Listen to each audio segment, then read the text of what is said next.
हाय दोस्तों, मैं database system architecture के बारे में बताना चाहता हूँ।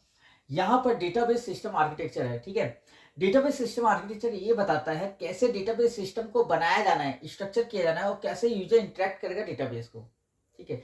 मतलब कहना क्या चाहता है, डेटाबेस को कैसे हम लोग तैयार करेंगे वन बाई वन, ठीक है। कैसे डिफाइन करना, कैसे प्रॉपर वे देना है, वो कौन बताएगा? आपका डेटाबेस सिस्टम आर्किटेक्चर देता है, ठीक है। तो यहाँ पर उसके टाइप्स क्या है, 1 टायर, 2 टायर, 3 टायर है। जैसे 1 टायर में स्टैंडर्ड मतलब एक सिस्टम रहेगा, उसमें क्या रहेगा, डिटेल्स रहेगा डेटाबेस का। डेटाबेस मतलब एक प्रकार का कॉन्टेक्ट इंफॉर्मेशन, ठीक हो गया।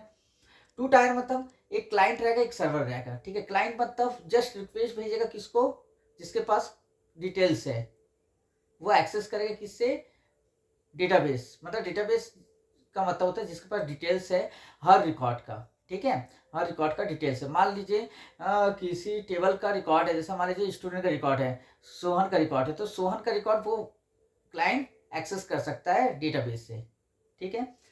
अब 3 टायर में क्या हो गया, क्लाइंट है, ठीक है, क्लाइंट है।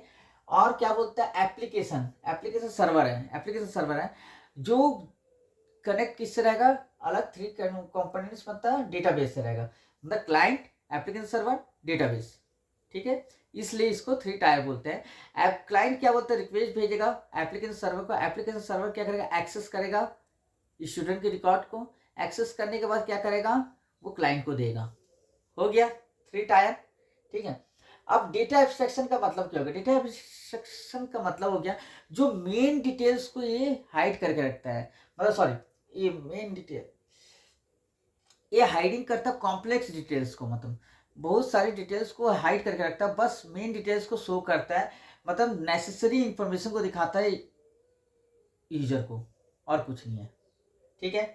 अब इसमें भी डेटा एब्स्ट्रैक्शन का दिया 3 पार्ट्स हो गए। एक्सटर्नल, एक्सटर्नल का मतलब हो गया, एक्सटर्नल लेवल का मतलब हो गया व्यू हो गया, जो हम लोग देख रहे हैं वेबसाइट से, ठीक है, वेबसाइट से देख रहे हैं हम लोग, वो व्यू हो गया। कंसेप्चुअल लेवल, जिसके अंदर, जिसके अंदर क्या हो रहा है, लॉजिकल स्ट्रक्चर है, मतलब डेटा बेस है जिसमें लॉजिकल स्ट्रक्चर यूज हो रहा है जो हमको दिख नहीं रहा है, ठीक है।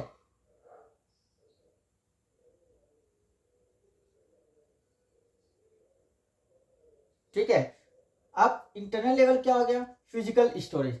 फिजिकल स्टोरेज मतलब जहां पर डेटाबेस को स्टोर किया जा रहा है, ठीक है। हार्ड डिस्क होगा या सॉलिड स्टेट ड्राइव होगा, एसएसडी होगा, ठीक है, जहां पर डेटाबेस को स्टोर किया जाता है, ये हो गया।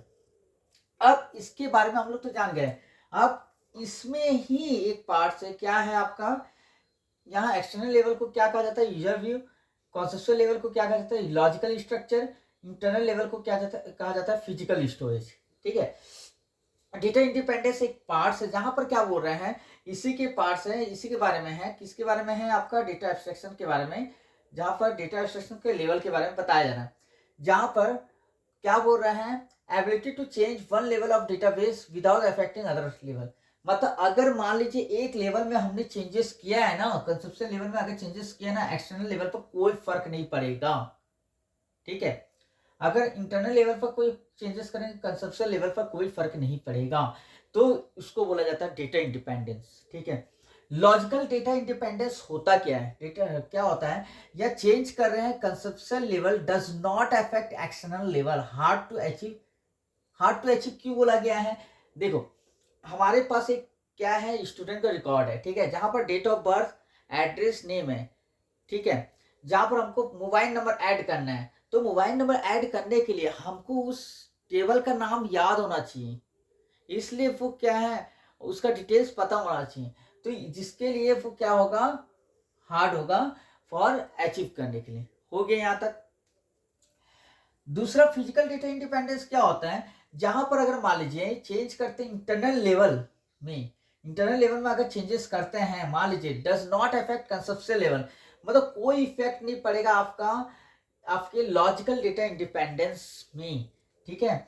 जहां पर कोई लेवल नहीं होगा, मतलब ये जो है आपका कंसेप्चुअल लेवल पर कोई फर्क नहीं पड़ेगा, सॉरी कंसेप्चुअल लेवल में कोई फर्क नहीं पड़ेगा अगर फिजिकल इंटरनल लेवल में हमने चेंजेस कर रहे हैं, तो इस लेवल को क्या कहा जाता है, जैसे change in internal level does not affect conceptual level, ये इजियर टू अचीव करना, मतलब इजियर है अचीव करना, ठीक है, इंटरनल लेवल को। जैसे मान लीजिए हार्ड डिस्क से हम लोग रिप्लेस करके सॉलिड स्टेट ड्राइव में डिटेल्स को डाल रहे हैं, ठीक है।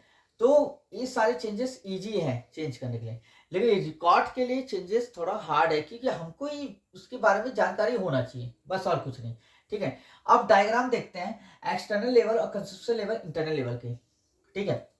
एक्सटर्नल लेवल, कंसेप्चुअल लेवल पर अगर चेंजेस करते हैं तो नो चेंज एक्सटर्नल लेवल पर, यहां तक हुआ।